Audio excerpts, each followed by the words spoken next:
परमेश्वर के दैनिक वचन। इन दिनों में परमेश्वर के कार्यों को जानना अधिकांशतः अंत के दिनों के देहधारी परमेश्वर को जानना है। ये जानना है कि उसकी मुख्य सेवकाई क्या है और पृथ्वी पर वो क्या करने के लिए आया है। मैंने पहले अपने वचनों में उल्लेख किया था कि प्रस्थान से पहले हमारे सामने एक उदाहरण स्थापित करने के लिए परमेश्वर पृथ्वी पर अंत के दिनों के दौरान आया है। परमेश्वर किस प्रकार यह उदाहरण स्थापित करता है? वचनों को बोलने के द्वारा, संपूर्ण देश में कार्य करने और बोलने के द्वारा। अंत के दिनों में यही परमेश्वर का कार्य है। वो केवल बोलता है ताकि पृथ्वी वचनों का संसार बन जाए, ताकि प्रत्येक व्यक्ति को उसके वचनों द्वारा भरण पोषण और प्रबुद्ध किया जाए, और ताकि मनुष्य की आत्मा जागरूक हो जाए और वो स्वप्न के बारे में स्पष्ट हो जाए। अंत के दिनों के दौरान देहधारी परमेश्वर मुख्य रूप से वचनों को कहने के लिए आया है। जब यीशु आया, उसने स्वर्ग के राज्य के सुसमाचार को फैलाया और क्रूसीकरण के छुटकारे का कार्य पूरा किया। वह व्यवस्था के युग का अंत लाया और उसने सभी पुरानी बातों को समाप्त कर दिया।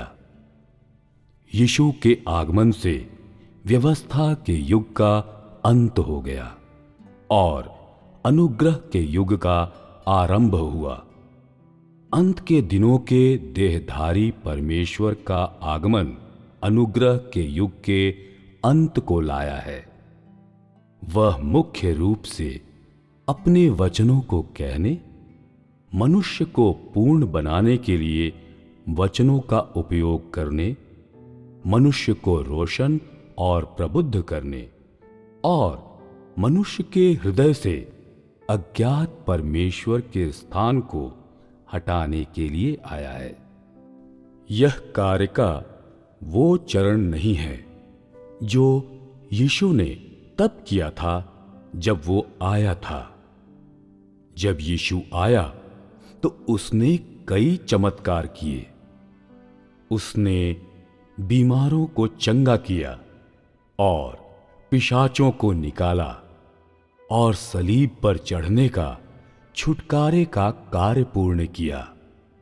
परिणाम स्वरूप अपनी धारणाओं में मनुष्य विश्वास करता है कि परमेश्वर को ऐसा ही होना चाहिए, क्योंकि जब यीशु आया तो उसने मनुष्य के हृदय से अज्ञात परमेश्वर की छवि को हटाने का कार्य नहीं किया। जब वो आया तो उसे सलीब पर चढ़ा दिया गया। उसने बीमारों को चंगा किया और पिशाचों को बाहर निकाला, और उसने स्वर्ग के राज्य के सुसमाचार को फैलाया। एक विचार से अंत के दिनों के दौरान परमेश्वर का देह धारण मनुष्य की धारणाओं में अज्ञात परमेश्वर द्वारा धारण किए गए स्थान को हटाता है, ताकि मनुष्य के हृदय में अज्ञात परमेश्वर की छवि अब और नहीं रहे। अपने वास्तविक कार्य और वचनों का उपयोग करके वह संपूर्ण देशों में जाता है और मनुष्यों के बीच वह जो कार्य करता है वह असाधारण रूप से वास्तविक और सामान्य होता है, इतना कि मनुष्य को परमेश्वर की सच्चाई पता लग जाती है और मनुष्य के हृदय में अज्ञात परमेश्वर का स्थान समाप्त हो जाता है। दूसरे विचार से परमेश्वर अपनी देह द्वारा कहे गए वचनों का उपयोग मनुष्य को पूर्ण करने और सभी बातों को निष्पादित करने के लिए करता है। यही वह कार्य है जो परमेश्वर अंत के दिनों में निष्पादित करेगा।